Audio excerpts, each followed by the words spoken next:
Hello everyone, U P S C mind game ಚಾನಲ್ಗೆ ನಿಮಗೆಲ್ಲರಿಗೂ ಸ್ವಾಗತ.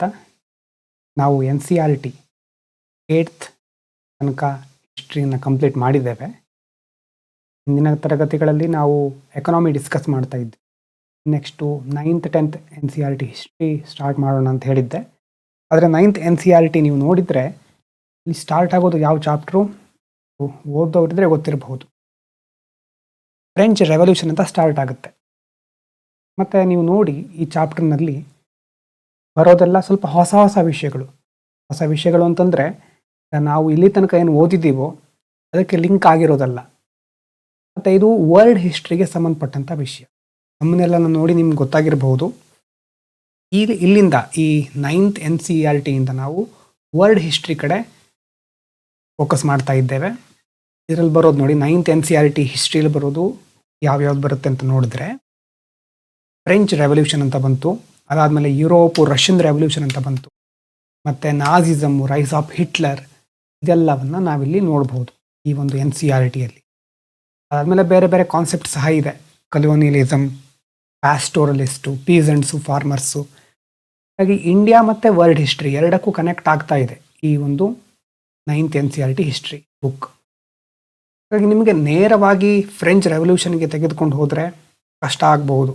ಅದಕ್ಕೆ ನಾನು ವರ್ಲ್ಡ್ ಹಿಸ್ಟ್ರಿಯನ್ನು ಸ್ವಲ್ಪ ಡೀಟೇಲ್ ಆಗಿ ಫ್ರಾಮ್ ಸ್ಕ್ರ್ಯಾಚ್, ಇಂದ ಸ್ಟಾರ್ಟ್ ಮಾಡಬೇಕು ಅಂತ ಇಲ್ಲಿ ನಾನು ಹೊರಟಿದ್ದೇನೆ.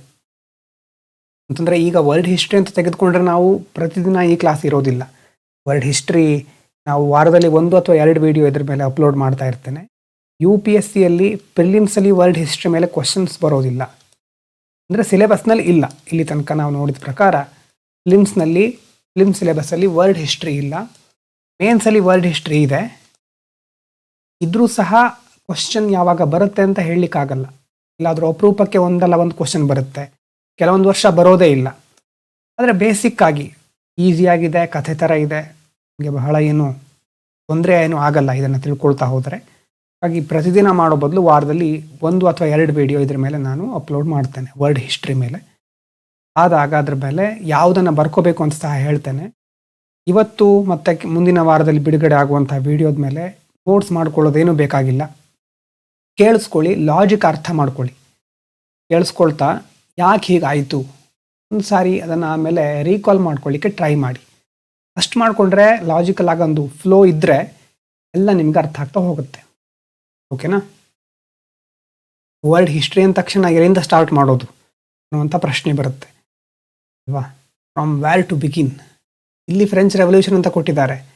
ಫ್ರೆಂಚ್ ರೆವಲ್ಯೂಷನ್ಗಿಂತ ಮೊದಲೇನಾಯಿತು, ಅದಕ್ಕಿಂತ ಮೊದಲೇನಾಯಿತು, ಸ್ಟಾರ್ಟಿಂಗ್ ಪಾಯಿಂಟ್ ಯಾವುದು, ಎಲ್ಲದಕ್ಕೂ ಸ್ಟಾರ್ಟಿಂಗ್ ಪಾಯಿಂಟ್ ಯಾವುದು, ಅಲ್ಲಿಂದಾನೇ ನಾವು ಸ್ಟಾರ್ಟ್ ಮಾಡಬೇಕು.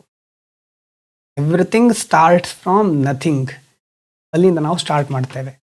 ಒಂದು ಸಾರಿ ಮೊದಲು ಹೇಳಿದ್ದು ನಿಮಗೆ ರೀಕಾಲ್ ಆಗಲಿ ಅಂತ. ನಮ್ಮ ಸಮಯ ಈಗ ಹೋಗ್ತಾ ಇರೋದು ಬಹಳ ಹಿಂದಕ್ಕೆ. ಎಲ್ಲಿಗೆ? ಸನ್ ಇರಲಿಲ್ಲ, ಅರ್ತ್ ಇರಲಿಲ್ಲ, ಸ್ಟಾರ್ಸ್ ಇರಲಿಲ್ಲ, ಏನೂ ಇರಲಿಲ್ಲ. ಅಲ್ಲಿಂದ ನಾವು ಸ್ಟಾರ್ಟ್ ಮಾಡೋಣ ವರ್ಲ್ಡ್ ಹಿಸ್ಟ್ರಿಯನ್ನು. ಇಲ್ಲಿಂದ ಸ್ಟಾರ್ಟ್ ಮಾಡಿದರೆ ಮುಗಿಯೋದು ಯಾವಾಗ ಅಂತ ನಿಮ್ಗೆ ಅನಿಸ್ಬೋದು. ಹಾಗಲ್ಲ, ಇಲ್ಲಿಂದ ಸ್ಟಾರ್ಟ್ ಮಾಡಿ ಬ್ರೀಫ್ ಆಗಿ ನಾವು ಮುಂದೆ ನೋಡ್ತಾ ಹೋಗ್ತೇವೆ. ಇಂಪಾರ್ಟೆಂಟ್ ಪಾಯಿಂಟ್ಗಳನ್ನು ಮಾತ್ರ ಎಕ್ಸ್ಪ್ಯಾಂಡ್ ಮಾಡ್ತಾ ಹೋಗ್ತೇವೆ. ಫ್ಲೋ ಬರಲಿ ಅಂತ ಈಗ ಹೇಳ್ತಾ ಇರೋದು. ಒಂದು ಸ್ಟ್ರಕ್ಚರ್ ಕ್ರಿಯೇಟ್ ಆಗಿರಲಿ. ಯು ಪಿ ಎಸ್ ಸಿ ಅಂತಂದರೆ ಬೈ ಹಾರ್ಟ್ ಮಾಡೋದ್ರಿಂದ ಜಾಸ್ತಿ ದಿನ ನಾವು ಓದ್ಲಿಕ್ಕೆ ಆಗೋದಿಲ್ಲ. ಎಷ್ಟು ಅಂತ ಬೈ ಹಾರ್ಟ್ ಮಾಡ್ತೀರಿ ಅಂತ. ಹಾಗಾಗಿ ಆ ಕಾನ್ಸೆಪ್ಚುವಲ್ ಫ್ಲೋ ಅದು ನೆನಪಿರಲಿ ಅಂತ ಫ್ರಾಮ್ ದಿ ಬಿಗಿನಿಂಗ್ ಅಂತಂದರೆ ಜಗತ್ತಿನಲ್ಲಿ ಏನೂ ಇರಲಿಲ್ಲ, ನಥಿಂಗ್. ಆಗ ಏನಾಗುತ್ತೆ, ಸಡನ್ಲಿ ಸ್ಟಾರ್ಟ್ ಆಗೋದು ಯಾವ ಪ್ರೊಸೆಸ್ಸಿಂದ? ಈಗ ಸೈಂಟಿಸ್ಟ್ಗಳು ಹೇಳುವಂತಹ ಮುಖ್ಯವಾದ ಕಾರಣ ಏನು? ಜಗತ್ತು ಸೃಷ್ಟಿಯಾಗಲಿಕ್ಕೆ ಬಿಗ್ ಬ್ಯಾಂಗ್ ಅನ್ನುವಂಥ ದೊಡ್ಡ ಮಹಾಸ್ಫೋಟ. ಚಿಕ್ಕ ಪಾಯಿಂಟಲ್ಲಿ ಸ್ಫೋಟ ಆಗುತ್ತೆ, ಅದು ಎಕ್ಸ್ಪ್ಯಾಂಡ್ ಆಗ್ತಾ ಹೋಗುತ್ತೆ. ಜಗತ್ತು ಎಲ್ಲ ಕಡೆ ವಿಸ್ತಾರ ಆಗ್ತಾ ಹೋಗುತ್ತೆ, ಇನ್ನೂ ವಿಸ್ತಾರ ಆಗ್ತಾನೇ ಇದೆ. Tiny point suddenly expanding. ಸ್ಫೋಟ ಆದಮೇಲೆ ಎಕ್ಸ್ಪ್ಯಾಂಡ್ ಆಗುತ್ತೆ. That expansion is still continuing even today. ಇವತ್ತೂ ಸಹ ಆ ಒಂದು ವಿಸ್ತಾರ ಆಗ್ತಾನೇ ಇದೆ. ಇಡೀ ಪ್ರಪಂಚ ಎಕ್ಸ್ಪ್ಯಾಂಡ್ ಆಗ್ತಾನೇ ಇದೆ. ಆ ಒಂದು ಸ್ಫೋಟ ಆದಮೇಲೆ, ಬಿಗ್ ಬ್ಯಾಂಗ್ ಆದಮೇಲೆ ಸ್ಪೇಸ್ ಕ್ರಿಯೇಟ್ ಆಗುತ್ತೆ. ಚಿಕ್ಕ ಚಿಕ್ಕ ಪಾರ್ಟಿಕಲ್ಗಳು, ಸ್ಮಾಲ್ ಪಾರ್ಟಿಕಲ್ಸ್ಗಳು ಫಾರ್ಮ್ ಆಗುತ್ತೆ. ಆ ಪಾರ್ಟಿಕಲ್ಗಳಿಂದ ಮುಂದೆ ಸ್ಟಾರ್ಸು, ಗ್ಯಾಲಕ್ಸಿ ಅದಾದಮೇಲೆ ಎಲ್ಲ ಸಹ ಇಲ್ಲಿಂದ ಬರ್ತಾ ಹೋಗುತ್ತೆ. ಜಿಯೋಗ್ರಫಿಯಲ್ಲಿ ನಾವು ಇನ್ನೂ ಡೀಟೇಲ್ ಆಗಿ ನೋಡ್ತೇವೆ. ಇಲ್ಲಿ ಸ್ಟಾರ್ಟಿಂಗ್ ಪಾಯಿಂಟನ್ನು ಕನ್ಸಿಡರ್ ಮಾಡೋಣ ಅಷ್ಟೇ. ಬಿಗ್ ಬ್ಯಾಂಗ್ ಆಯಿತು, ಸ್ಟಾರ್ಸ್ ಬಂತು, ಗ್ಯಾಲಕ್ಸಿಗಳು ಕ್ರಿಯೇಟ್ ಆಯಿತು. ಅದಾದಮೇಲೆ ಇದೇ ಯೂನಿವರ್ಸ್ನಲ್ಲಿ ನಮ್ಮ ಒಂದು ಸೋಲಾರ್ ಸಿಸ್ಟಮ್ ಕ್ರಿಯೇಟ್ ಆಗುತ್ತೆ. ಸನ್, ಸೂರ್ಯ ಮಧ್ಯದಲ್ಲಿರ್ತಾನೆ, ಸೌರವ್ಯೂಹದಲ್ಲಿ ಸೂರ್ಯ ಮಧ್ಯದಲ್ಲಿದ್ದಾನೆ. ಸೂರ್ಯನ ಸುತ್ತಮುತ್ತ ಬೇರೆ ಬೇರೆ ಗ್ರಹಗಳು ಸುತ್ತಾ ಇವೆ. Around the sun planets are formed and one of them, ಆ ಪ್ಲಾನೆಟ್ಗಳಲ್ಲಿ ಒಂದು ಪ್ಲಾನೆಟ್ ಯಾವುದು? ನಮ್ಮ ಅರ್ತ್, ಭೂಮಿ. ಈಗಿರೋ ಥರ ಭೂಮಿ ಇತ್ತ ಆವಾಗ? ಇರಲಿಲ್ಲ. Earth was not like today. Big bang ಆದಾಗ ಪ್ರತಿಯೊಂದು ಕಡೆನೂ ಸ್ಫೋಟ ಆಗಿರೋದು ಅಲ್ವಾ ಅದು. ಎಲ್ಲ ಕಡೆ ಎಕ್ಸ್ಟ್ರೀಮ್ಲಿ ಹಾಟ್, ಟೆಂಪ್ರೇಚರ್ ತುಂಬ ಹೈ ಇತ್ತು. Lava, full of lava. ಮತ್ತು ನೀರಿರಲಿಲ್ಲ ಆವಾಗ, ಲೈಫ್ ಇರಲಿಲ್ಲ, ಯಾವುದೇ ಜೀವಿಗಳು ಇರಲಿಲ್ಲ. ಪ್ರಾರಂಭಿಕ ಹಂತದ ಬಗ್ಗೆ ಮಾತಾಡ್ತಾ ಇದ್ದೇವೆ. We are discussing about the primary stage of the evolution. ನಿಧಾನವಾಗಿ ಅರ್ತ್ ಕೂಲ್ ಆಗುತ್ತೆ. ಎಲ್ಲ ಒಂದೊಂದೇ ಹಂತವನ್ನು ದಾಟ್ಕೊಂಡು ಬರ್ತಾ ಅರ್ತು ತಣ್ಣಗಾಗತ್ತೆ, ಮಳೆ ಬರುತ್ತೆ. ಮಳೆ ಬಂದು ಟೊರೆನ್ಷಿಯಲ್ ರೈನ್ ಅಂತ ಶಬ್ದ ಬರುತ್ತೆ. ಅಲ್ಲಿ ತುಂಬ ದೊಡ್ಡ ಪ್ರಮಾಣದಲ್ಲಿ ಮಳೆ ಬಂದು ಆಮೇಲೆ ಓಷಿಯನ್ಸ್ ಕ್ರಿಯೇಟ್ ಆಗುತ್ತೆ. ಓಷಿಯನ್ಸ್ ಅಂತಂದರೆ ಈಗಿರುವಂಥ ಸಾಗರಗಳು ಸೃಷ್ಟಿ ಆಗೋದು ಅಂದರೆ ಆ ಮಳೆಯಿಂದ ಕ್ರಿಯೇಟ್ ಆಗುತ್ತೆ. ಜಿಯೋಗ್ರಫಿಲಿ ಇನ್ನೂ ಡೀಟೇಲ್ ಆಗಿ ನೋಡ್ತೇವೆ ಹೇಗಾಯಿತು ಇದೆಲ್ಲ ಅಂತ. ಹಾಗಾಗಿ ಈಗ ಓಷನ್ ಕ್ರಿಯೇಟ್ ಆದಮೇಲೆ ಓಷನ್ನಿಂದ ಆಕ್ಸಿಜನ್ನು, ಜೀವಿಗಳು ಪ್ರತಿಯೊಂದು ಒಂದಕ್ಕೊಂದು ಲಿಂಕ್ ಆಗಿ ಮುಂದುವರಿತಾ ಹೋಗುತ್ತೆ. ಆ ಸಂದರ್ಭದಲ್ಲಿ ಭೂಮಿಯಲ್ಲಿ ಜೀವಿಗಳು ಉಗಮ ಆಗಲಿಕ್ಕೆ ಒಂದು ಒಳ್ಳೆಯ ವಾತಾವರಣ ಸೃಷ್ಟಿಯಾಗುತ್ತೆ. Earth became suitable for life. Big bang ಆಮೇಲೆ ಫಸ್ಟು ಡಸ್ಟ್ ಪಾರ್ಟಿಕಲ್ಲು, ನೆಬ್ಯುಲಾ ಅಂತೆಲ್ಲ ಬರುತ್ತೆ. ಅದಾದಮೇಲೆ ಸ್ಟಾರ್ಸು, ಗ್ಯಾಲಕ್ಸಿ, ಆಮೇಲೆ ನಮ್ಮ ಸೋಲಾರ್ ಸಿಸ್ಟಮ್, ಆಮೇಲೆ ಅರ್ಥಲ್ಲೂ ಫಸ್ಟ್ ಏನೂ ಇರಲಿಲ್ಲ, ಹಾಟ್ ಆಗಿತ್ತು ಎಲ್ಲ. ಅದಾದಮೇಲೆ ಕೂಲ್ ಡೌನ್ ಆಗುತ್ತೆ, ಮಳೆ ಬರುತ್ತೆ, ಓಷನ್ಸ್ ಫಾರ್ಮ್ ಆಗುತ್ತೆ. ಅದಾದಮೇಲೆ ಜೀವಿಗಳು ಹುಟ್ಕೊಳ್ಳುತ್ತೆ. ಫಸ್ಟು ಯಾರು ಮನುಷ್ಯರೇ ಹುಟ್ಟುಬಿಟ್ರಾ? ಇಲ್ಲ ಅಲ್ವಾ. Life did not start with humans. First very small single celled, ಏಕಕೋಶೀಯ ಜೀವಿಗಳು ಕರಿತೇವೆ. ಸಿಂಗಲ್ ಸೆಡ್ ಆರ್ಗಾನಿಸಮ್ಗಳು ಮೊದಲು ಕಂಡುಬರುತ್ತೆ, ಅದು ಓಷನ್ನಲ್ಲಿ. ಅದಾದ ಎಷ್ಟೋ ವರ್ಷಗಳ ನಂತರ ಆ ಸಿಂಪಲ್ ಆರ್ಗಾನಿಸಮ್ಸ್ ನಿಧಾನವಾಗಿ ಚೇಂಜ್ ಆಗ್ತಾ ಹೋಗುತ್ತೆ, ಕಾಂಪ್ಲೆಕ್ಸ್ ಆಗ್ತಾ ಹೋಗುತ್ತೆ. ಇವಲ್ಯೂಷನ್ ಪ್ರೊಸೆಸ್, ಅದರ ಬಗ್ಗೆ ಸಪ್ರೇಟಾಗಿ ಥಿಯರಿನೇ ಇದೆ, Darwin theory. Generation to generation life improve ಆಗ್ತಾನೆ ಹೋಗುತ್ತೆ, step by step. Slow changing, ಆ ಒಂದು ಸ್ಲೋ ಚೇಂಜಿಗೆ ನಾವೆಂತ ಕರಿತೇವೆ? ಇವಲ್ಯೂಷನ್, ಜೀವಿಗಳ ವಿಕಾಸ. ಅದಾದಮೇಲೆ ಎಷ್ಟೋ ವರ್ಷಗಳ ನಂತರ ಬರೋರು ಯಾರು? ಹ್ಯೂಮನ್ಸ್, ಮನುಷ್ಯರು. ಅದರಲ್ಲೂ ಈಗ ನಾವೇನು ಹೇಳ್ತೇವೆ ಹೋಮೋಸೇಪಿಯನ್ಸ್, ಮಾಡರ್ನ್ ಹ್ಯೂಮನ್, ಅವರು ಫಸ್ಟ್ ಕಂಡು ಬಂದಿದ್ದು ಆಫ್ರಿಕಾದಲ್ಲಿ. ಫಸ್ಟ್ ಅಪಿಯರ್ಡ್ ಇನ್ ಆಫ್ರಿಕಾದಲ್ಲೇ ಯಾಕೆ ಅವರು ಕಂಡು ಬಂದರು? ಅಥವಾ ಅಲ್ಲೇ ಮೊದಲ ಆಧುನಿಕ ಮಾನವ ಯಾಕೆ ಅಲ್ಲಿ ಕಂಡು ಬರ್ಲಿಕ್ಕೆ ಸಾಧ್ಯ ಆಯಿತು? ತಿಳ್ಕೊಳ್ಳಿ. ಎಲ್ಲಾದರೂ ಸಿಗ್ಬೋದು ಇಂಟರ್ನೆಟ್ಟಲ್ಲಿ, AI ಎಲ್ಲ ಸಿಗುತ್ತೆ ಈಗ. ಆಫ್ರಿಕಾದಲ್ಲೇ ಮೊದಲ ಆಧುನಿಕ ಮನುಷ್ಯ ಯಾಕೆ ಕಂಡು ಬಂದ? ಅಥವಾ ವಿಜ್ಞಾನಿಗಳಿಗೆ ಏನು ಪುರಾವೆ ಸಿಕ್ಕಿದೆ ಇದ್ರ ಬಗ್ಗೆ ಬೇಕಿದ್ರೆ ನೀವು ನೋಡಬಹುದು.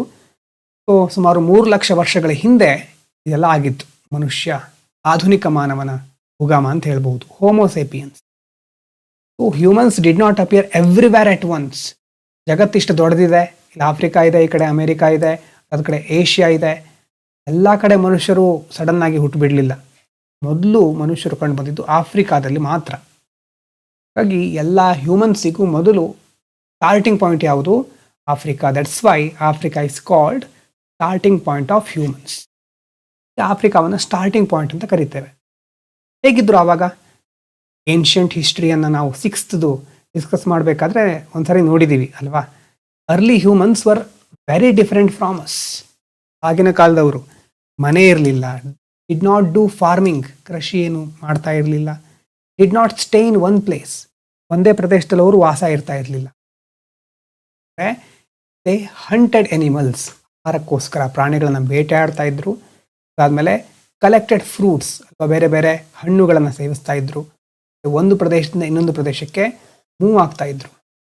Moved from one place to another place. ಅಂದರೆ ಅವ್ರು ಹೇಗಿದ್ರು ಅಂತಂದರೆ ಆಲ್ವೇಸ್ ಟ್ರಾವೆಲಿಂಗ್ ಫಾರ್ ಫುಡ್, ಆಹಾರಕ್ಕೋಸ್ಕರ, ಸರ್ವೈವಲಿಗೋಸ್ಕರ ಒಂದು ಕಡೆಯಿಂದ ಇನ್ನೊಂದು ಕಡೆ ಮೂವ್ ಆಗ್ತಾನೆ ಇದ್ರು. ಹಾಗಾದರೆ ಈಗ ನಿಮ್ಗೊಂದು ಪ್ರಶ್ನೆ ಬರಬಹುದು ಅಲ್ವಾ? ಈಗೇನು ಪ್ರಶ್ನೆ ಬರುತ್ತೆ, ಆಫ್ರಿಕಾದಲ್ಲಿ ಹುಟ್ಟಿದ್ರು ಮನುಷ್ಯರು ಮೊದಲು ಕಂಡು ಬಂದರು ಅಂತ ಹೇಳ್ತೇವೆ. ಆದರೆ ಈಗ ಎಷ್ಟೆಲ್ಲ ದೇಶಗಳಿದೆ, ಎಲ್ಲ ಕಡೆ ಇಷ್ಟೆಲ್ಲ ಪ್ರಮಾಣದಲ್ಲಿ ಮನುಷ್ಯರು ಹರಡಿದ್ದು ಹೇಗೆ? ಆಫ್ರಿಕಾ ಇಲ್ಲಿದೆ ಅಂತ ಒಂದು ಸಿಂಬೋಲಿಕ್ ಅಷ್ಟೇ. ಇಮ್ಯಾಜಿನ್ ಮಾಡ್ಕೊಳ್ಳಿ ಆಫ್ರಿಕಾವನ್ನು. ಆಫ್ರಿಕಾ ಇಲ್ಲಿದೆ, ಅದಾದಮೇಲೆ ಹೀಗೆ ಕಾನ್ಫ್ಲಿಕ್ಟ್ ಆಗ್ತಾ ಇರುವಂಥ ರೀಜನ್ನು, ಬೇರೆ ಬೇರೆ ಖಂಡಗಳು ಎಲ್ಲವನ್ನು ನೀವು ನೆನಪು ಮಾಡ್ಕೋಬಹುದು. ಎಲ್ಲ ನೆನಪು ಮಾಡ್ಕೊಳ್ಳಿ. ಈ ಕಡೆ ಏಷ್ಯಾ ಇದೆ, ಭಾರತ ಇಲ್ಲಿದೆ, ಎಲ್ಲ ಒಂದು ಕಲ್ಪನೆ ಬರಲಿ ನಿಮಗೆ. ಇಲ್ಲಿ ಆಫ್ರಿಕಾದಲ್ಲಿ ಮೊದಲು ಮನುಷ್ಯರು ಕಂಡು ಬಂದರು. ಇಲ್ಲಿ ಈ ಭಾಗದಲ್ಲಿ ಸವನ್ನ ಭಾಗ ಎಲ್ಲ ಬರುತ್ತಲ್ವ ಆಫ್ರಿಕಾದಲ್ಲಿ, ಈಗ ಎಲ್ಲ ಕಡೆ ಅವರು ವಿಸ್ತಾರಗೊಳ್ತಾ ಹೋಗ್ತಾರೆ. ಹಾಗಾದರೆ how did human reach the whole world? ಬೇರೆ ಬೇರೆ ಪ್ರದೇಶಕ್ಕೆ ಅವ್ರು ರೀಚ್ ಆಗಿದ್ದು ಹೇಗೆ? ಅಂದರೆ ಮೊದಲು ನೋಡಿ, all humans var only in Africa.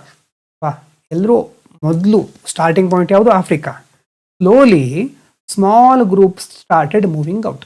ಸಣ್ಣ ಸಣ್ಣ ಗುಂಪುಗಳು ಅಲ್ಲಿಂದ ಬೇರೆ ಕಡೆ ಮೂವ್ ಆಗಲಿಕ್ಕೆ ಸ್ಟಾರ್ಟ್ ಮಾಡಿದ್ರು. ಯಾಕೆ ಅಂತಂದರೆ ಜನಸಂಖ್ಯೆ ಜಾಸ್ತಿ ಆಗ್ತಾ ಇದ್ದ ಹಾಗೆ ಆಹಾರ, ಫುಡ್ ಶಾರ್ಟೇಜ್ ಕ್ರಿಯೇಟ್ ಆಯಿತು. ಎಲ್ರಿಗೂ ಬೇಕಾಗುವಷ್ಟು ಆಹಾರ ಇರಲಿಲ್ಲ. ಕ್ಲೈಮೇಟ್ ಚೇಂಜ್ ಆಗುತ್ತೆ, ಪ್ರವಾಹ, ಬರಗಾಲ ಇದೆಲ್ಲ ಬರ್ತಾ ಇರುತ್ತೆ. ಮತ್ತು ಕೆಲವರಿಗೆ ಕ್ಯೂರಿಯಾಸಿಟಿ ಅಲ್ವಾ, ಇದನ್ನು ಬಿಟ್ಟು ಏನಿದೆ, ಈ ಮುಂದಿನ ಜಾಗಕ್ಕೆ ಹೋಗೋಣ, ಏನಾಗಬಹುದು, ಆ ಕ್ಯೂರಿಯಾಸಿಟಿ ಮನುಷ್ಯನನ್ನು ಮೊದಲಿಂದ ಸಹ ಮುಂದೆ ತೆಗೆದುಕೊಂಡು ಬಂದಿದೆ. ಅದರ ಜೊತೆ ಸರ್ವೈವಲ್, ಒಂದೇ ಪ್ರದೇಶದಲ್ಲಿ ಬಹಳ ದಿನ ಬದುಕಲಿಕ್ಕೆ ಆಗದೆ ಇರಬಹುದು, ಪ್ರಾಣಿಗಳು ಮತ್ತು ಬೇರೆ ಬೇರೆ ಸಮಸ್ಯೆಗಳು ಎದುರಾಗಬಹುದು.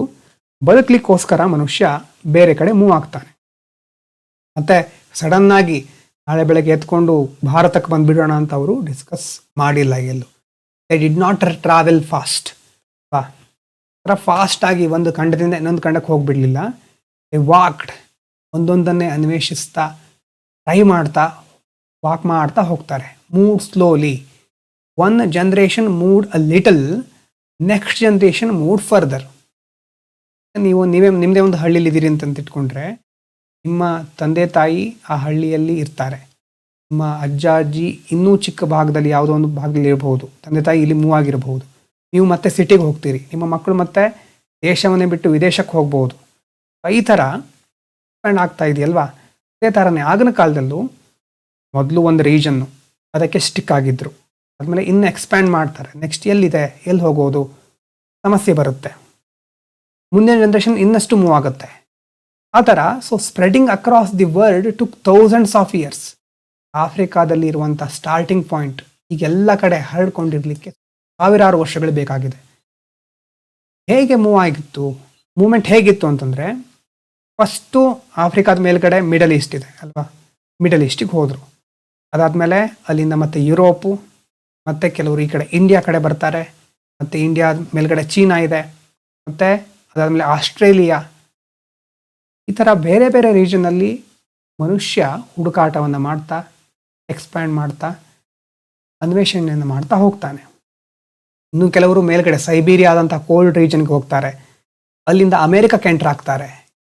ಈ ಥರ ಹಲವಾರು ಕಡೆ ಬೇರೆ ಬೇರೆ ದಿಕ್ಕುಗಳಲ್ಲಿ ಮನುಷ್ಯ ಒಂದು ಏರಿಯಾವನ್ನು ವಿಸ್ತಾರ ಮಾಡ್ಕೊಳ್ತಾ ಹೋಗ್ತಾ ಇದ್ದಾನೆ. ಆಫ್ರಿಕಾದಲ್ಲಿ ಎಲ್ಲರೂ ಹುಟ್ಟಿದ್ದಾರೆ ಅಂತಂದರೆ ಎಲ್ಲರೂ ಒಂದೇ ಥರ ಕಾಣಬೇಕಿತ್ತಲ್ವಾ? ನಮ್ಮ ಮೂಲ ಎಲ್ಲರದ್ದು ಒಂದೇ ಅಂತ ಆದಮೇಲೆ ಹಾಗಾದರೆ ಯಾಕೆ ನಾವೆಲ್ಲ ಬೇರೆ ಬೇರೆ ಥರ ಕಾಣ್ತಾ ಇದ್ದೇವೆ ಅಂತಂದರೆ, ಸ್ಪ್ರೆಡ್ ಆಗ್ತಾ ಇದ್ದ ಹಾಗೆ ಕ್ಲೈಮೇಟ್ ಬದಲಾಗ್ತಾ ಹೋಗುತ್ತೆ. ಆ ಕ್ಲೈಮೇಟಿಗೆ ತಕ್ಕ ಹಾಗೆ ನಮ್ಮ ದೇಹದಲ್ಲಿ ಮಾರ್ಪಾಡುಗಳಾಗುತ್ತೆ. ಡಿಫ್ರೆಂಟ್ ಅಡಾಪ್ಟೇಷನ್ ಮಾಡ್ಕೊಳ್ತಾ ಹೋಗ್ತೇವೆ. ಆ ಕೋಲ್ಡ್ ಏರಿಯಾದಲ್ಲಿ ಮತ್ತು ಹಾಟ್ ಏರಿಯಾದಲ್ಲಿ ಇರುವಂತಹ ಬಾಡಿ ಸ್ಕಿನ್ ಕಲರ್ ಬೇರೆ, ಸ್ಕಿನ್ ಟೋನ್ಗಳು ಬೇರೆ, ಬಾಡಿ ಫೀಚರ್ಗಳು ಬೇರೆ. ಹಾಗಾಗಿ ಎಲ್ಲ ನಾವು ಹೋಮೋ ಸೇಪಿಯನ್ಸ್ ಅಂತಾನೆ ಹೇಳಿದ್ರು ಸಹ ನಮ್ಮ ಗುಣಲಕ್ಷಣಗಳು, ಬಾಹ್ಯ ಗುಣಲಕ್ಷಣಗಳು ಬೇರೆ ಬೇರೆ ಇರುತ್ತೆ. ಇದಾದಮೇಲೆ ಮೂವ್ ಅಂತೂ ಆಯಿತು, ಎಲ್ಲ ಕಡೆ ಮೂವ್ಮೆಂಟ್ ಆಯಿತು. ಮೂವ್ಮೆಂಟ್ ಆದಮೇಲೆ ನೆಕ್ಸ್ಟ್ ಬರೋ ಬಿಗ್ ಟರ್ನಿಂಗ್ ಪಾಯಿಂಟ್ ಯಾವುದು? ಸೆಟ್ಲ್ಮೆಂಟ್. ಇವತ್ತು ಮನುಷ್ಯ ಏನು ಮಾಡ್ತಾ ಇದ್ದ? ಟಿಲ್ ನಾವು ಹ್ಯೂಮನ್ಸ್ ಆರ್ ಆಲ್ವೇಸ್ ಮೂವಿಂಗ್. ಬರೀ ಒಂದು ಕಡೆ ಇನ್ನೊಂದು ಕಡೆ ಹೋಗೋದು, ವಾಂಡ್ರಿಂಗ್.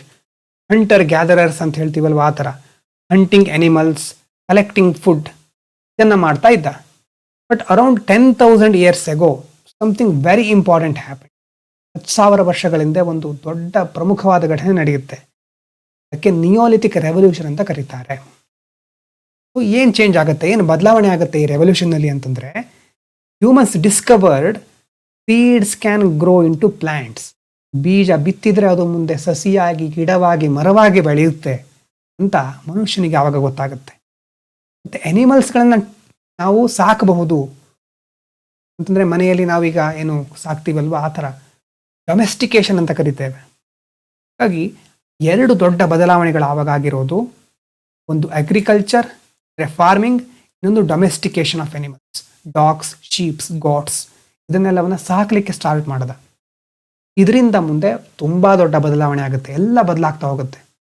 ಮೊದಲು ನಾವೇನಾಗಿದ್ವಿ, ಮನುಷ್ಯರು ಫುಡ್ ಗ್ಯಾದರರ್ಸ್ ಆಗಿದ್ವಿ.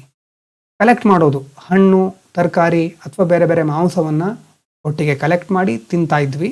ಅದಾದಮೇಲೆ ನಾವೇ ಕೃಷಿಯನ್ನು ಸ್ಟಾರ್ಟ್ ಮಾಡ್ತೀವಿ, ಪ್ರಾಣಿಗಳನ್ನು ಸಾಕಲಿಕ್ಕೆ ಮುಂದಾಗ್ತೇವೆ.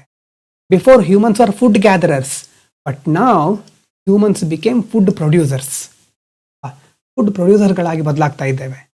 ಅದು ಒಂದು ದೊಡ್ಡ ಬದಲಾವಣೆ, ಹಿಸ್ಟ್ರಿಯಲ್ಲೇ ಒಂದು ಅಭೂತಪೂರ್ವವಾದ ಬದಲಾವಣೆ ಅಂತ ಹೇಳ್ಬೋದು. ಈಗ ಫುಡ್ ನಾವೇ ಬೆಳಿಬಹುದು ಅಲ್ವಾ, ಆಹಾರವನ್ನು ನಾವೇ ಬೆಳ್ಕೊಳ್ಬಹುದು. ಹಾಗಾದಾಗ ನಮಗೆ ಬೇರೆ ಕಡೆ ಆಹಾರಕ್ಕೋಸ್ಕರ ಮೂವ್ ಆಗುವಂತಹ ಪರಿಸ್ಥಿತಿ ಬರೋದಿಲ್ಲ. ಒಂದೇ ಕಡೆ ಸ್ಟೇ ಆಗ್ತೇವೆ ನಾವು. ಆವಾಗ people started staying in one place. ಆವಾಗ ಶುರುವಾಗೋದು ಸೆಟ್ಲ್ಮೆಂಟ್ಸ್, ಪರ್ಮನೆಂಟ್ ಸೆಟ್ಲ್ಮೆಂಟ್. ಒಂದೇ ಕಡೆ ಪರ್ಮನೆಂಟ್ ಆಗಿ ಸೆಟ್ಲ್ ಆಗೋದು ಸ್ಟಾರ್ಟ್ ಆಗುತ್ತೆ. ಹಾಗಾದರೆ ಎಲ್ಲಿ ಮುಖ್ಯವಾಗಿ ಮನುಷ್ಯ ಸೆಟ್ಲ್ ಆಗ್ತಾನೆ ಆವಾಗ? ವ್ಯಾರ್ ಡಿಡ್ ಫಸ್ಟ್ ಸೆಟ್ಲ್ಮೆಂಟ್ಸ್ ಅಪಿಯರ್ ಅಂತ ನಾವು ನೋಡಿದರೆ, ಹ್ಯೂಮನ್ಸ್ ಚೂಸ್ ಪ್ಲೇಸಸ್ ಕೇರ್ಫುಲಿ. ಎಲ್ಲೆಲ್ಲ ಹೋಗಿ ಸೆಟ್ಲ್ ಆಗ್ಲಿಕ್ಕೆ ಆಗೋದಿಲ್ಲ. ಸೆಟಲ್ಡ್ ನಿಯರ್ ರಿವರ್ಸ್, ನದಿಗಳ ಹತ್ರ, ಫರ್ಟೈಲ್ ಲ್ಯಾಂಡ್, ಫಲವತ್ತಾದ ಭೂಮಿ. ಬೀಜವನ್ನು ಬಿತ್ತು ಅದು ಬೆಳೀತಾ ಇದೆ ಅಂತಂದರೆ ಮಾತ್ರ ಅಲ್ಲಿ ಉಳ್ಕೊಳ್ತಾನೆ. ಬೀಜ ಬೆಳೀತಾ ಇಲ್ಲ ಅಥವಾ ಅದು ಗ್ರೋ ಆಗ್ತಾ ಇಲ್ಲ ಅಂತಂದರೆ ಅವನಿಗೆ ಅದರಿಂದ ಯಾವುದೇ ಲಾಭ ಇರೋದಿಲ್ಲ. ಸೊ ಫರ್ಟೈಲ್ ಲ್ಯಾಂಡ್, ಫಲವತ್ತಾದ ಭೂಮಿ ಬಹಳ ಮುಖ್ಯ. ಇನ್ನು ಅದಕ್ಕೆಲ್ಲ ಬೇಕಾಗಿರೋದು ವಾಟರ್, ನೀರಿನ ಅವಶ್ಯಕತೆ. ನೀರಿನ ಅವಶ್ಯಕತೆ ಯಾಕಿತ್ತು, ಹೇಗೆ ಅನ್ನೋದನ್ನು 6th NCERT ಡಿಸ್ಕಸ್ ಮಾಡಬೇಕಾದ್ರೆ ನೋಡಿದ್ದೇವೆ. ಏಕೆಂದರೆ ಆ ವಿಡಿಯೋ ಸಹ ನೋಡ್ಬೋದು ನೀವು. ಹಾಗಾಗಿ ಮೊದಲನೇದಾಗಿ ಎಲ್ಲಿ ಮನುಷ್ಯ ಸೆಟ್ಲ್ಮೆಂಟ್ಗಳನ್ನು ಸ್ಟಾರ್ಟ್ ಮಾಡ್ತಾನೆ ಅಂತಂದರೆ ಫರ್ಟೈಲ್ ಕ್ರೆಸೆಂಟ್ ಅಂತಂದರೆ ಈಗ ಯೂಪ್ರೆಟಿಸ್, ಟೈಗ್ರಿಸ್, ಮೆಸಪಟೋಮಿ ಅಂತ ನಾವು ಹೇಳ್ತೀವಲ್ವ ಆ ಭಾಗದಲ್ಲಿ, ಮತ್ತು ಇಂಡಿಯಾ, ಇಂಡಸ್ ವ್ಯಾಲಿ ಸಿವಿಲೈಸೇಷನ್ ಭಾಗದಲ್ಲಿ, ಚೀನಾ ಈ ಭಾಗದಲ್ಲಿ ಫಸ್ಟ್ ಮನುಷ್ಯ ಸೆಟ್ಲ್ ಆಗ್ತಾನೆ. ಅದಾದಮೇಲೆ ಸೆಟ್ಲ್ ಆಗೋದು ಮಾತ್ರ ಅಲ್ಲ, ಇಲ್ಲೇ ಕೃಷಿಯನ್ನು ಮಾಡ್ತಾ ಮಾಡ್ತಾ ಅವನಿಗೆ ಹೊಟ್ಟೆ ತುಂಬುತ್ತೆ. ಹೊಟ್ಟೆ ತುಂಬಿದ ಮೇಲೆ ಅವನಿಗೆ ಬೇರೆ ಬೇರೆ ಹೊಸ ಹೊಸ ರೀತಿಯಾದಂಥ ಅವಕಾಶ ಸಿಗ್ತಾ ಹೋಗುತ್ತೆ. ಇಷ್ಟು ದಿನ ಬದುಕಲಿಕ್ಕೆ, ಉಳ್ಕೊಳ್ಳಿಕ್ಕೆ ಹರಸಾಹಸ ಪಡ್ತಾ ಇದ್ದ, ಈಗ ಹೊಟ್ಟೆ ತುಂಬಿದೆ, ಸರ್ವೈವ್ ಆಗ್ತಾ ಇದ್ದಾನೆ, ಸರ್ಪ್ಲಸ್ ಆಗ್ತಾ ಇದೆ. ಅಗ್ರಿಕಲ್ಚರಲ್ ಸರ್ಪ್ಲಸ್, ಫುಡ್ ಸರ್ಪ್ಲಸ್ ಅಂತ ಹೇಳ್ಬೋದು. ಮೊದಲು ಸಬ್ಸಿಸ್ಟೆನ್ಸ್ ಎಕಾನಮಿ ಅಂತ ಕರಿತೇವೆ. ಅಂತಂದರೆ ಎಷ್ಟು ಬೇಕೋ ಅಷ್ಟೇ, ಹೊಟ್ಟೆ ತುಂಬುವಷ್ಟು ಮಾತ್ರ ಬೆಳ್ಕೊಳ್ಳಿಕ್ಕೆ ಆಗ್ತಾ ಇತ್ತು. ಆದರೆ ನಿಧಾನವಾಗಿ ಎನ್ವೈರ್ಮೆಂಟನ್ನು, ವಾತಾವರಣವನ್ನು ಅಬ್ಸರ್ವ್ ಮಾಡ್ತಾ ಮಾಡ್ತಾ ಯಾವ ರೀತಿ ಬೆಳೆದರೆ ಹೆಚ್ಚು ನಾವು ಇಳುವರಿಯನ್ನು ಪಡಿಬಹುದು ಅನ್ನೋದು ಮನುಷ್ಯನಿಗೆ ಗೊತ್ತಾಗುತ್ತೆ. ಆವಾಗ ಫುಡ್ ಸರ್ಪ್ಲಸ್ ಆಗುತ್ತೆ. ಸರ್ಪ್ಲಸ್ ಅಂತಂದರೆ ಹೆಚ್ಚುವರಿ ಆಗೋದು. ಮನೆಯವರೆಲ್ಲರಿಗೂ ಊಟ ಆದಮೇಲೂ ಹೆಚ್ಚು ಉಳಿಯುತ್ತೆ ಫುಡ್. ಆವಾಗ ನಿಧಾನವಾಗಿ ಒಬ್ಬರನ್ನ ಇನ್ನೊಬ್ಬರಿಗೆ ಕೊಡೋದು, ತೆಗೆದುಕೊಳ್ಳೋದೆಲ್ಲ ನಡೀಲಿಕ್ಕೆ ಸ್ಟಾರ್ಟ್ ಆಗುತ್ತೆ. ಅದೇ ಮುಂದೆ ಸ್ಮಾಲ್ ವಿಲೇಜಸ್, ಒಂದು ಹಳ್ಳಿಯಂತಹ ಒಂದು ಪ್ರದೇಶ ಕ್ರಿಯೇಟ್ ಆಗ್ತಾ ಆಗಲಿಕ್ಕೆ ಒಂದು ಹೆಲ್ಪ್ ಆಗುತ್ತೆ. ಅದು ಜಾಸ್ತಿ ಜನ ಇರ್ತಾರೆ, ಫಾರ್ಮಿಂಗ್ ಜಾಸ್ತಿ ಆಗುತ್ತೆ, ಫುಡ್ ಸರ್ಪ್ಲಸ್ ಕ್ರಿಯೇಟ್ ಆಗುತ್ತೆ. ಫುಡ್ ಸರ್ಪ್ಲಸ್ ಕ್ರಿಯೇಟ್ ಆಗ್ತಾ ಇದ್ದ ಹಾಗೆ ಡಿವಿಷನ್ ಆಫ್ ವರ್ಕ್, ಇಂತಿಂಥ ಕೆಲಸವನ್ನು ಇವರು ಮಾಡಲಿ. ಅಂದರೆ ದೊಡ್ಡ ಪ್ರಮಾಣದಲ್ಲಿ ಎಲ್ಲವನ್ನ ನಿಭಾಯಿಸಬೇಕು. ಎಲ್ಲರೂ ಎಲ್ಲವನ್ನು ಮಾಡಲಿಕ್ಕಾಗಲ್ಲ. ಅಗ್ರಿಕಲ್ಚರ್ ಜಾಸ್ತಿ ಆಗ್ತಾ ಇದ್ದ ಹಾಗೆ ಇಂಡಸ್ಟ್ರಿಯಲೈಸೇಷನ್ ಅಂತ ಈಗ ನಾವು ಹೇಗೆ ಹೇಳ್ತೇವೆ, ಆಗಿನ ಕಾಲದಲ್ಲಿ ಅಗ್ರಿಕಲ್ಚರ್. ಆವಾಗ ಇಂತಿಂಥ ಜನರಿಗೆ ಇಂತಿಂಥ ಕೆಲಸವನ್ನು ವಹಿಸ್ತಾರೆ. ವರ್ಕ್ ಡಿವೈಡ್ ಆಗ್ತಾ ಹೋಗುತ್ತೆ. ಡಿವೈಡ್ ಆದಮೇಲೆ ಹೆಚ್ಚಾಗಿರೋದನ್ನು ಏನು ಮಾಡ್ತಾರೆ, ಬೇರೆಯವರಿಗೆ ಮಾರಾಟ ಮಾಡ್ತಾರೆ. ಟ್ರೇಡ್ ಸ್ಟಾರ್ಟ್ ಆಗುತ್ತೆ. ಮತ್ತು ಅದ್ರ ಜೊತೆ ಇದೆಲ್ಲವನ್ನು ನಿರ್ವಹಿಸಲಿಕ್ಕೆ ಮನುಷ್ಯರ ಜೊತೆ ಟೂಲ್ಸ್ಗಳು ಬೇಕು. ಟೂಲ್ಸ್ಗಳನ್ನು ಇಟ್ಕೊಂಡ್ರೆ ಇನ್ನಷ್ಟು ಎಫಿಷಿಯೆಂಟಾಗಿ ನಾವು ಕೆಲಸಗಳನ್ನು ಮಾಡ್ಬೋದು ಅಂತ ಹೊಸ ಟೂಲ್ಗಳನ್ನು ಡೆವಲಪ್ ಮಾಡ್ತಾ ಹೋಗ್ತಾನೆ. ಹಾಗಾಗಿ over time villages became bigger and more organised. ಸಮಯ ಸರಿತಾ ಇದ್ದ ಹಾಗೆ ಹಳ್ಳಿಗಳೆಲ್ಲ ಇನ್ನಷ್ಟು ದೊಡ್ಡದಾಗ್ತಾ ಹೋಗುತ್ತೆ, ಇನ್ನಷ್ಟು ವ್ಯವಸ್ಥಿತವಾದಂಥ ವ್ಯವಸ್ಥೆಗಳಲ್ಲಿ ರೂಪುಗೊಳ್ಳುತ್ತೆ. ಅದರಿಂದ ಮುಂದೆ ಶುರುವಾಗೋದು early civilisation. Mesopotamian, Indus valley, Egyptian ಇಂಥ ಸಿವಿಲೈಸೇಷನ್ಗಳು ಆಗಿ ಬೆಳೀತಾ ಹೋಗುತ್ತೆ. ಎಲ್ಲರೂ ಮುಖ್ಯವಾಗಿ ಒಂದು ವಿಷಯ ನಾವು ನೋಡಬಹುದು ಕಾಮನ್ ಆಗಿರೋದು, ದೇ ಡೆವಲಪ್ಡ್ ನಿಯರ್ ರಿವರ್ಸ್. ನದಿಗಳ ಪಕ್ಕದಲ್ಲೇ ಇಂಥ ಸಿವಿಲೈಸೇಷನ್ಗಳು ಬೆಳೆದಿರೋದು ಅಥವಾ ಅಲ್ಲಿ ಸರ್ವೈವ್ ಆಗಿರೋದು. ಯಾಕಂತಂದರೆ ಅಲ್ಲಿಗೆ ಮುಖ್ಯವಾದಂಥ ಫರ್ಟೈಲ್ ಲ್ಯಾಂಡ್ ಇರಬಹುದು, ನೀರಾವರಿ ವ್ಯವಸ್ಥೆಗೆ ಪ್ರತಿಯೊಂದಕ್ಕೂ ರಿವರ್ ಬಹಳ ಪ್ರಮುಖವಾಗುತ್ತೆ. ಏನು ನೋಡಿದ್ವಿ ಮೊದಲಿಂದ ನಾವು, ಏನೂ ಇರಲಿಲ್ಲ ಮೊದಲು, ನಥಿಂಗ್ ಟು ಬಿಗ್ ಬ್ಯಾಂಗಿಂದ ಯೂನಿವರ್ಸ್ ಕ್ರಿಯೇಟ್ ಆಯಿತು, ಯೂನಿವರ್ಸಿಂದ ಅರ್ಥಲ್ಲಿ ಲೈಫ್ ಇವಾಲ್ವ್ ಆಗುತ್ತೆ. ಇವಾಲ್ವ್ ಆದಮೇಲೆ ಹ್ಯೂಮನ್ಸ್ ಆಫ್ರಿಕಾದಲ್ಲಿ ಕಂಡು ಬರ್ತಾರೆ, ನಿಧಾನವಾಗಿ ಬೇರೆ ಕಡೆ ಮೈಗ್ರೇಟ್ ಆಗ್ತಾರೆ, ಎಲ್ಲ ಕಡೆ ಮೈಗ್ರೇಟ್ ಆಗಿ ಆಮೇಲೆ ಫಾರ್ಮಿಂಗ್ ಸ್ಟಾರ್ಟ್ ಮಾಡ್ತಾರೆ. ಎಲ್ಲ ಕಡೆ ಅಂತಂದರೆ ಪ್ರತಿ ಭಾಗಕ್ಕೂ ಹೋಗಿ ನೆಲೆಸಿದ್ರು ಅಂತಲ್ಲ, ನಿಧಾನವಾಗಿ ಮೈಗ್ರೇಷನ್ ಸ್ಟಾರ್ಟ್ ಆಯಿತು ಅಂತ. ಫಾರ್ಮಿಂಗ್ ಸ್ಟಾರ್ಟ್ ಆದಮೇಲೆ ಸೆಟ್ಲ್ಮೆಂಟ್ಸ್, ಸರ್ಪ್ಲಸ್ ಕ್ರಿಯೇಟ್ ಆಗುತ್ತೆ, ವಿಲೇಜಸ್ ಫಾರ್ಮ್ ಮಾಡ್ಕೊಳ್ತಾರೆ. ಆ ವಿಲೇಜಸ್ಸಿಂದ ಮುಂದೆ ಸಿವಿಲೈಸೇಷನ್. ಈ ಒಂದು ಫ್ಲೋ ಅರ್ಥ ಆಗಿರಲಿ, ಬೇಕಿದ್ರೆ ಈ ಲಾಸ್ಟ್ ಕಾನ್ಸೆಪ್ಟ್ ಫ್ಲೋ ಅಂತ ಇದೆಯಲ್ವಾ, ನಾನು ನಿಮ್ಮ ನೋಟ್ಸಲ್ಲಿ ಬರೆದಿಟ್ಕೊಳ್ಳಿ. ಒಂದು ಫ್ಲೋ ಗೊತ್ತಿದ್ರೆ ಮುಂದೆ ಬೇರೆ ಬೇರೆ ಕಡೆ ಇದು ಲಿಂಕ್ ಆಗ್ತಾ ಹೋಗುತ್ತೆ. ಹಿಸ್ಟ್ರಿಯಲ್ಲೂ ಲಿಂಕ್ ಆಗುತ್ತೆ, ಜಿಯೋಗ್ರಫಿಯಲ್ಲೂ ಲಿಂಕ್ ಆಗುತ್ತೆ, ಎಕನಾಮಿ ಅದರಲ್ಲೂ ಸಹ ನಾವು ನೋಡ್ಬೋದು. ಇಷ್ಟು ಅರ್ಥ ಆಗಿರ್ಬೋದು ಅಂದ್ಕೊಳ್ತೇನೆ. ಮತ್ತೆ ಮುಂದಿನ ವೀಡಿಯೋದಲ್ಲಿ ಕಂಟಿನ್ಯೂ ಮಾಡೋಣ. ವರ್ಲ್ಡ್ ಹಿಸ್ಟ್ರಿಗೆ ಸಂಬಂಧಪಟ್ಟಿರೋದನ್ನು ವಾರದಲ್ಲಿ 1 ಅಥವಾ 2 ವಿಡಿಯೋ ನಾನು ಮಾಡ್ತೇನೆ, ಆವಾಗ ಅದು ಕಂಟಿನ್ಯೂ ಆಗುತ್ತೆ. ಓಕೆನಾ? Thank you so much. Thank you everyone.